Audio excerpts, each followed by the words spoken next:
Muchas gracias, doctora, y gracias a todos los organizadores por la invitación. Vamos a hablar un poquito de la experiencia que tenemos en el manejo del papiloma nasal invertido, desde cómo se diagnostica hasta el seguimiento, o sea, que es básicamente todo el abordaje clínico del mismo. Sabemos que el papiloma nasal invertido es el segundo tumor benigno más frecuente de la nariz y los senos paranasales después de los osteomas, y representan del 0.5 al 4% de los tumores nasales primarios. Sabemos también que es mucho más frecuente en hombres que en mujeres, con una relación de 3.4 a 1, y se presenta más entre la quinta y sexta década de vida. Pero lo que no se sabe todavía muy bien es qué tipo de lesión es, si realmente se trata de un papiloma o no, y en la literatura es muy controversial todavía esto. Histológicamente uno lo ve y definitivamente no es un papiloma, ¿no? Como el que se vería un papiloma genital, un papiloma en la laringe, que sí uno los ve histológicamente y parecen papiloma. Sí, no es histológicamente un papiloma, se considera más como una lesión polipoidea, pero que tiene epitelio escamoso metaplásico que se interdigita con el epitelio respiratorio y va formando unas invaginaciones del mismo, ¿sí? Se da o empieza en las zonas de transición epitelial. Entonces, ¿qué quiere decir esto? Que en un epitelio completamente sano es difícil que nos dé un papiloma nasal invertido. Necesitamos alguna zona de metaplasia, y en la intersección entre la metaplasia y el tejido sano es donde vamos a tener el inicio de la lesión. También sabemos que se va a dar a partir de una sola célula, y esto es bien importante, una sola célula que empieza a crecer de manera desorganizada, un poquito como una neoplasia maligna, ¿verdad? Una sola célula, y todas son idénticas a nivel genético, son una expansión monoclonal unicelular, y se va a caracterizar por una hiperplasia de las membranas basales, que estamos viendo aquí, con engrosamiento epitelial y las famosas invaginaciones, que son las que le dan su nombre, como la que vemos acá, o como la que vemos acá, que le dan el nombre de invertido, porque el epitelio parece invertirse hacia adentro. Ya a nivel de biología molecular se ha asociado más a patrones muy semejantes a los cánceres, ¿verdad? Con una deficiencia en la función, con una mutación de la proteína P53. Recordemos que la proteína P53 tiene un papel fundamental en mantener la integridad genómica de las células epiteliales. Entonces, estamos viendo que podemos tener un daño inicial que puede ser por químicos, carcinógenos, rayos ultravioleta, ultravioleta gamma o X, y esto va a causar la mutación de la proteína P53, que a su vez va a impedir una adecuada reparación del DNA, o va a impedir que esa célula dañada deje de seguirse replicando o que llegue a su apoptosis. Entonces es importante ver que aquí el problema es una falla en los mecanismos de regulación celular. Como lo mencioné anteriormente, bueno, se va a relacionar mucho con solventes orgánicos, una relación dosis-respuesta. No es tan infrecuente que se haya estado expuesto a algún químico, algún hidrocarburo, humo de soldadura y níquel, que en algunos pocos casos, pero sobre todo se va a relacionar a tabaquismo. Entonces se parece mucho en sus inicios al carcinoma, ¿verdad? Entonces uno podría decir, oye, pues se parece mucho lo que me estás diciendo al carcinoma epidermoide, ¿no? Y sobre todo lo que se ha visto es que la tasa de recurrencias en fumadores es mucho mayor que la tasa de recurrencia en los pacientes en quienes se identificó el VPH positivo. Porque ahorita vamos a hablar de VPH, pero eso es muy interesante, ¿no? Tiene mucho más que ver la agresividad del tumor, no tanto con el hecho de que tenga un VPH o no, sino con el hecho de que el paciente sea fumador o no. También los fumadores van a presentar una mayor malignización del tumor. Ese es otro estudio en el que se muestra que 26% de los pacientes fumadores presentaron malignización de su papiloma invertido, contra solo un 2.8% en no fumadores. Entonces sí, les digo que tiene muchas similitudes con el carcinoma epidermoide sin ser un carcinoma epidermoide. Ahora, aquí es en donde entramos en la otra controversia. ¿Tiene algo que ver el virus del papiloma humano con el papiloma invertido? Ustedes ven hasta en los quirófanos, cuando operamos un paciente con papiloma invertido, las enfermeras luego meten todo el instrumental a cloro y todo, y ponte mascarilla y todo, es un papiloma, ten cuidado, como si se tratara de una papilomatosis laringea. Aunque realmente no se ha demostrado la presencia del virus en todos los casos, de hecho en menos de la mitad. En un metaanálisis que se hizo en el 2013, se ve que tan solo se encuentra el virus dentro del 38% de los casos, y quedando pues más del 60% de los casos sin confirmar. Algunos reportes llegan hasta 70%, pero no hay ningún estudio que nos diga que consistentemente se está encontrando el virus dentro del papiloma. Bueno, sabemos que de igual forma los tipos 6 y 11 no van a asociarse tanto a una malignidad, y que cuando el papiloma nasal invertido maligniza, pues va a tener tendencia a presentar los subtipos 16 y 18, donde vamos a encontrar displasias severas o ya malignidad. Ahora, si tuviera algo que ver el virus del papiloma humano con el papiloma invertido, deberíamos quizá pensar que va a haber una reducción en la incidencia una vez que se esté instaurando la aplicación sistemática de la vacuna contra VPH. Entonces es algo que los mismos autores se plantean como esperando que sí.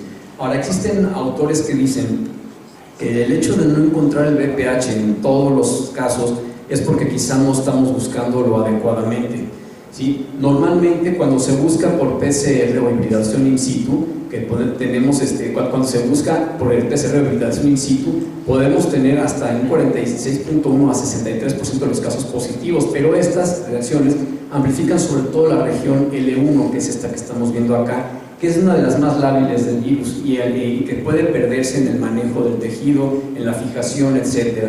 Entonces se estima que es muy probablemente el hecho de estar procesando las muestras tal como las procesamos lo que está haciendo que tengamos muchos falsos negativos, y que quizás sí sea mayor la prevalencia del virus dentro de las lesiones. Entonces se estima que lo mejor sería buscar la región SI, eso es la que tiene que ver con las mutaciones de la proteína P53, y que sería quizá mejor buscarlo en tejido congelado, ¿sí? A través de PCR o hibridación in situ, pero buscando esta región, y se estima que haciendo eso quizá podríamos demostrar una mayor prevalencia del virus dentro de las lesiones. Ahora, la malignización, las series se la reportan entre 5 y 9%, algunas hasta 56%. Nuevamente, como les comenté anteriormente, el subtipo prevalente va a ser el 16 más que el 18, ¿sí? Y también se ha visto que cuando hay una carga viral importante dentro de la lesión, también va a haber mayor tendencia a la malignización. De hecho, ese es el mismo estudio que menciona que por eso probablemente estemos buscando mal el papiloma, y probablemente no se está buscando adecuadamente, porque cuando se maligniza es cuando vemos que tenemos más virus, ¿sí? El VPH sabemos que va a favorecer la expresión de oncogenes, entre ellos el E6 que mencioné anteriormente y el E7, que van a alterar directamente entre todas a la proteína P53, y estas otras que todas tienen que ver con precisamente llevar a una célula enferma a la apoptosis o al arresto del ciclo celular.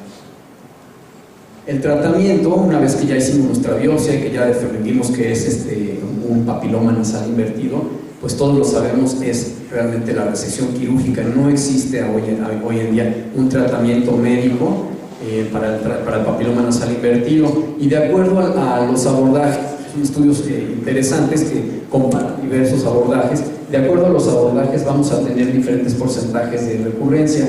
Con el abordaje endonasal no endoscópico, ¿sí? Con lo que hacían antes con microscopio, con la parafrontal y todo, se tenían recurrencias de hasta el 78%, ¿no? 40-78%. Con el externo limitado por vía Cadwell-Look, la vía clásica por la cual se quitaban también antes los pólipos nasales, etc., las recurrencias van a ser entre el 20 y el 29%. Y los externos radicales, como que estamos viendo aquí, una rinotomía lateral, un desguante facial, etcétera, las recurrencias son del 20%. En la literatura ya actual se ve que los abordajes endonasales endoscópicos ofrecen unas tasas de recurrencia entre el 0 y el 12%. Entonces sí parece ser que en general, a nivel mundial, los cirujanos que cuando están acercándose a la lesión con el endoscopio pueden ver mucho mejor dónde está insertado el papiloma, y pueden erradicarlo mucho más fácil y de una manera mucho menos mórbida también.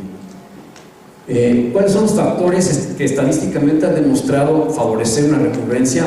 Lo mencionamos anteriormente.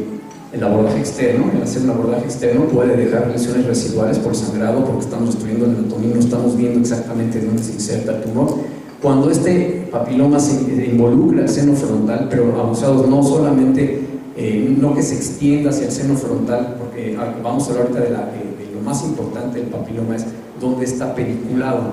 Ustedes lo han visto, todos los que han operado papilomas nasales invertidos, que es multilobular, ¿no? Y esos lóbulos se van metiendo en diferentes espacios, del etmoides, del maxilar, del frontal, pero cuando uno los jala, y voy a enseñar un video ahorita donde se ve claramente esto, cuando uno los jala, se viene el lobulito y ustedes ven que toda la superficie a la hora de meter el endoscopio del espacio donde estaba el papiloma, se ve normal. Esa mucosa normal está sana, no hay que hacerle nada, y entonces no es necesario ser tampoco tan radicales, pero hay que ser radicales en la zona de implantación, ¿sí? Ahora, otro factor de recurrencia es el patrón histológico. Por ejemplo, a mayor índice mitótico, mayores recurrencias, a mayor hiperkeratosis o a mayor displasia, nuevamente la presencia de BPH y el estadio de Kraus 4, obviamente cuando una extensión muy importante del tumor. Ahora, de acuerdo a los sitios de inserción, lo más frecuente va a ser siempre el etmoides y la pared lateral nasal, ¿sí? Ustedes lo suman pared lateral y el etmoides nos da casi más del 40% de los casos. Vamos a tener tumores que se insertan propiamente en el seno maxilar, en el esfenoides, en el cornete medio superior y en el frontal, pero si ustedes se fijan, esfenoides y frontal, cornete medio superior son pocos porcentajes. Cuando ustedes ven etmoides, maxilar y pared lateral en conjunto, son los que nos van a explicar la gran mayoría de los casos. Por eso se habla de que es una lesión de la pared lateral nasal, pero abusados sí podemos tener lesiones en cornete superior, podemos tener lesiones hasta en septum y ser aún así un papiloma nasal invertido, no forzosamente un fungiforme. ¿Cuáles son las contraindicaciones por un abordaje endoscópico puro? Está funcionando mal el micrófono, así se escucha que se corta. Bueno, una es el involucro extenso frontal o supraorbitario, cuando vemos que la hiperostosis, que ahorita vamos a hablar de eso, que la hiperostosis está en el frontal o está en alguna semilla supraorbitaria, que sabemos que no vamos a tener un control completo de esa zona, inclusive con un lente de 70 grados, está contraindicado hacerlo solamente por endoscopía. Hay que hacer alguna ventana, por lo menos algún pequeño trépano para irnos a asomar que no haya quedado nada ahí. La extensión transorbitaria, cuando ya hay una vulneración de la lámina papirácea, la malignidad concomitante, obviamente ahí sí hay que tratar de hacer una resección en bloque, y la distorsión anatómica extensa por cirugías previas. Cuando ya es una recidiva, sí es importante, después de haber hecho el abordaje endoscópico, después de haber limpiado y todo, quizás hacer alguna ventana para ir a explorar las otras regiones. ¿Cómo lograr la resección completa con menor morbilidad? Primero vamos a identificar las zonas de hiperostosis y osteitis local en la tomografía. Estas prácticamente correlacionan casi en un 100% con el origen del tumor. Y si yo veo una zona de hiperostosis, sobre todo cuando se trata de una cirugía primaria, voy a poder prácticamente deducir que ahí es donde se está pediculando el tumor y es de la zona en donde yo sí debo de ser muy agresivo. El segundo punto, que este es fundamental, la disección debemos de hacerla en un plano subperióstico, o sea, hay que levantar toda la mucosa con todo el periósteo, dejar el hueso completamente expuesto, aunque después haya costos, etcétera y todo, pero uno no debe descartimar en la resección mucosa a nivel del plano de la zona de implantación. Y por último, realizar un fresado óseo con fresa diamante de las zonas irregulares o infiltradas para tratar de evitar que nos quede alguna célula del papiloma, porque como vimos anteriormente, siendo una lesión monoclonal, pues si dejamos una celulita puede volver a crecer.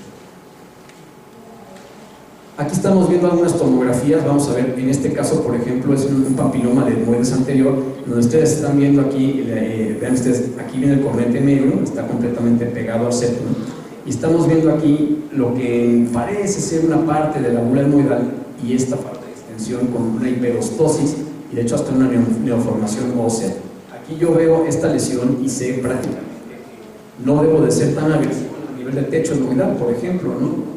Aquí no tenemos ningún problema a nivel del techo etmoidal. El problema va a ser resecar todo esto, y quitando esto muy probablemente podamos garantizar una resección completa del tumor sin la necesidad de ser tan agresivos. Entonces, esos conceptos de hacer una maxilectomía medial inferior, etcétera, y todo eso ya no son válidos. No necesitamos ser tan agresivos con la nariz del paciente.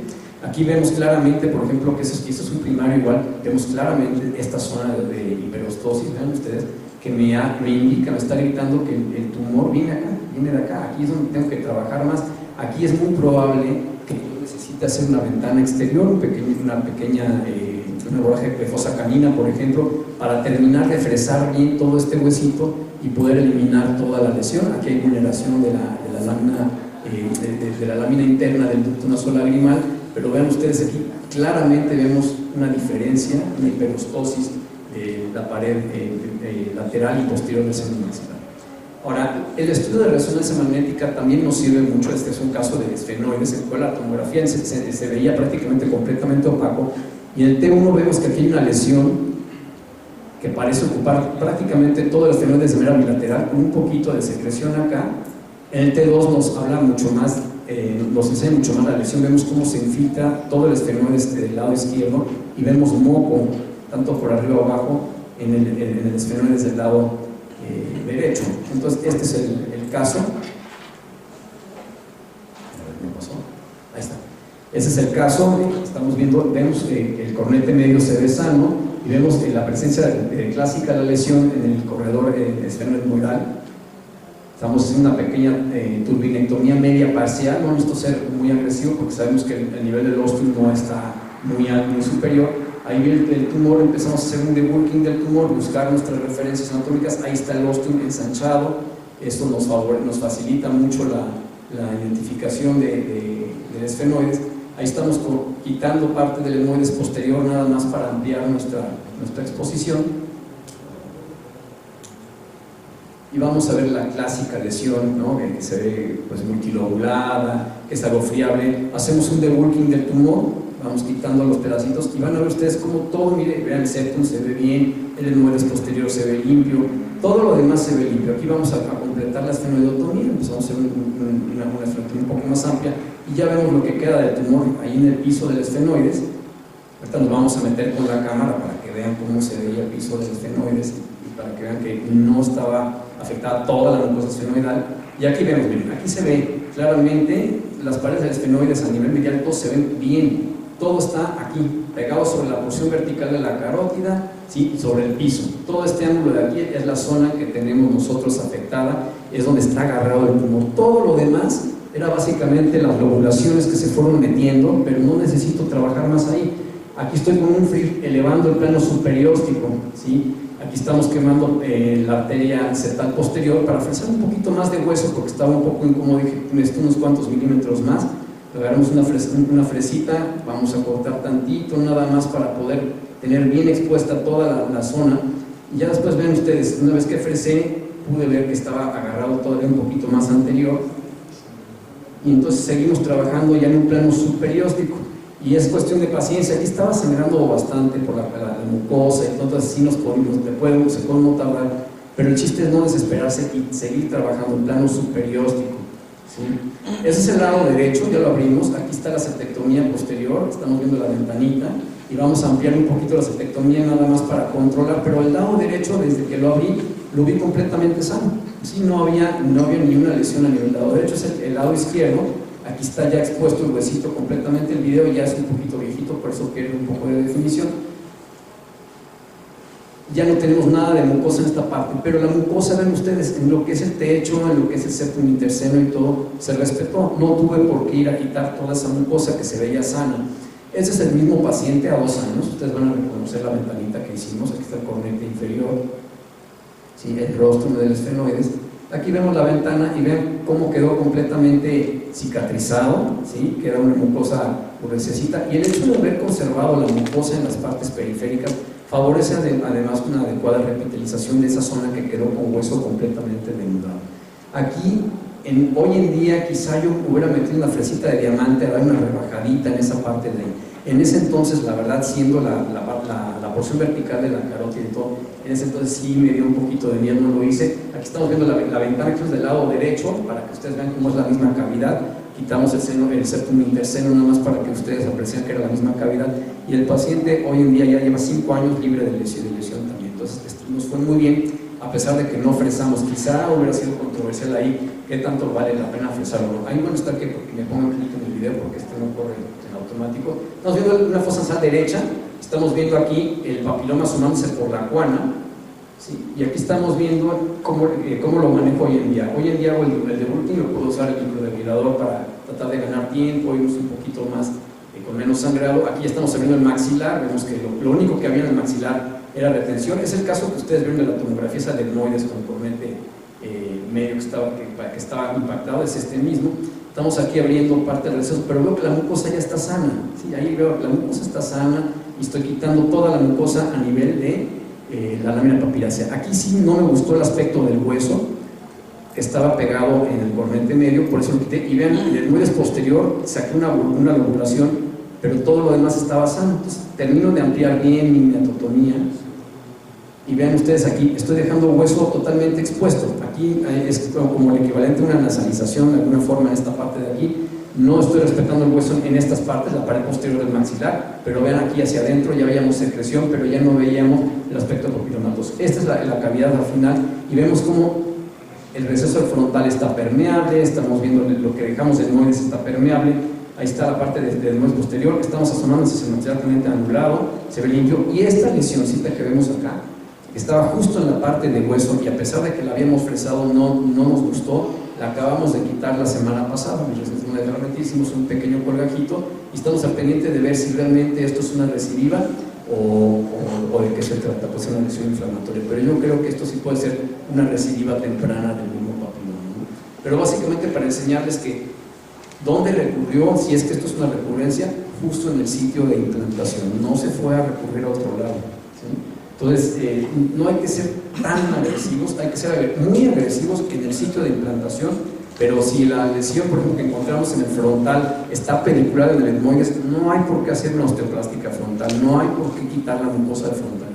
Si en cambio, a la hora que yo estoy moviendo la lesión, está pedicular en el frontal, ahí tengo la obligación de hacer un abordaje externo de seno frontal para erradicar toda esa mucosa, ¿sí?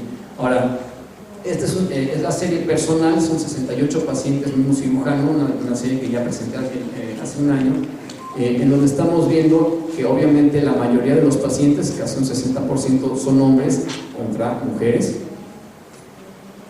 Operamos 85% primarios, 12% ya venían con cirugías previas de otros institutos y 3% que son 2 casos asociados a poliposis nasocilosal. Y esto lo puse aquí para que ustedes tengan siempre en cuenta que, como decía un antiguo maestro mío, se puede hacer cacarizo y ayudar en marioneta. Puede un paciente tener 2 patologías en un mismo etmoides. Podemos tener poliposis nasal y podemos tener dentro de los pólipos, podemos presentar un papiloma invertido. Entonces, cuando ustedes están operando una poliposis nasal, si de repente ven un cambio en la consistencia de los pólipos o ven que algo no les gustó del tejido, está más fibroso, todo, hacer en ese momento una separación de esa lesión y un transoperatorio, y si no es confirmatorio, quitarlo esa parte como si fuera un papiloma nasal invertido, porque pues ya llevamos 2 casos, ¿no? Obviamente de más de 600 nasalizaciones, son 2 casos en donde me he topado con papiloma nasal invertido dentro de los pólipos. No sé si a ustedes les ha pasado lo mismo, doctor, alguna vez. Usted que opera tanta endoscópica, dentro de los pólipos que tuviera papiloma. A mí me sorprendió, pero ya llevo 2 casos. Sitios de inserción que hemos identificado nosotros, pues muy similar a lo de la literatura, 75% pared lateral nasal, ¿sí? Incluido pues, obviamente el etmoides, seno maxilar 9% aislado, o sea que no tenía ninguna inserción en el etmoides, no tenía afección ya en el hiato medio, ducto nasalagrimal dentro del ducto, llevamos 2 casos dentro del ducto, septum nasal y que no fueron fungiformes, ¿sí? Que fueron papilomas invertidos, 2 en la porción etmoidal, cornete superior 1, seno frontal 1, corredor olfactorio 1 y esfenoides, que es el que les presenté, 1 nada más. Entonces llevamos un porcentaje en esfenoides muy bajito en relación con el de la literatura. De acuerdo a la inserción y la técnica quirúrgica, lo que hicimos, ¿no? Cuando era pared lateral pura, prácticamente todos fueron endoscópicos con Caldwell complementario. Algunos que vimos muy feitos, tuvimos que hacer también una rinotomía lateral.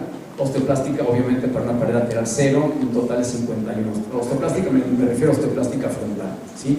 Entonces, obviamente el abordaje, si ustedes se fijan, va a depender siempre de la inserción, ahorita lo van a ver. Ahora, una cosa que sí les quiero mencionar es que en todos, sin excepción, me auxilio del endoscopio, porque el endoscopio me permite acercarme a la lesión, ¿sí?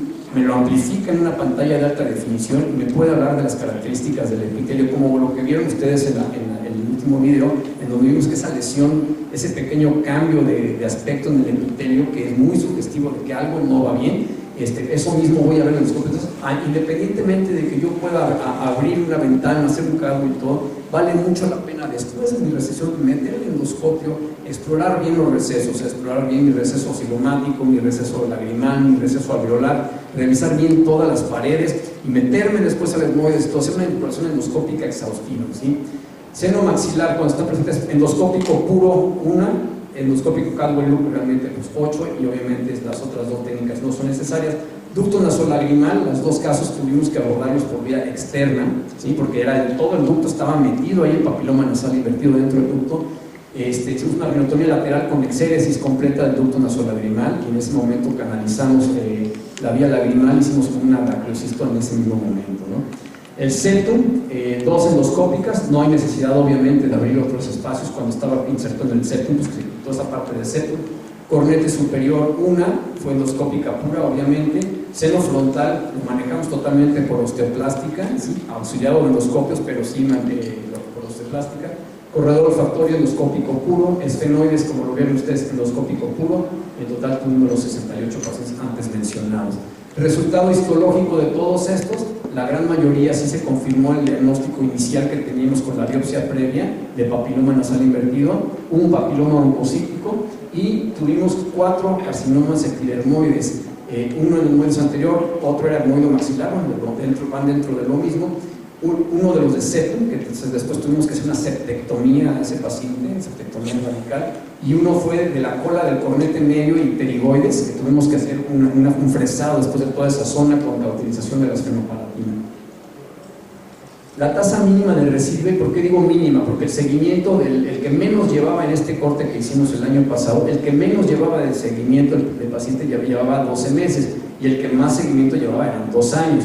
Entonces, endoscópico puro 2.44, endoscópico con Caldwell Loop 4.54, no tuvimos recidivas con la rinotomía lateral o con la osteoplástica, y en total tuvimos una tasa de recidiva de 2.94%, que es un poco menor a la que se reporta en otras series, pero también cabe mencionar que pues, el seguimiento de algunos pacientes no es tan extenso. Quizá ese paciente que lleva 2 años de seguimiento pueda llegar a recurrir, entonces no es tan fácil comparar un paciente que lleva 5 años de operado con un paciente que lleva un mes, ¿no? Entonces sí es importante también contemplar que por eso les puse que era la tasa mínima de recidiva.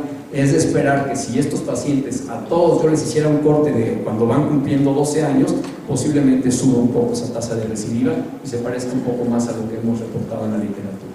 Ahora, el seguimiento, ¿ustedes qué opinan? ¿Debe de hacerse de por vida o no?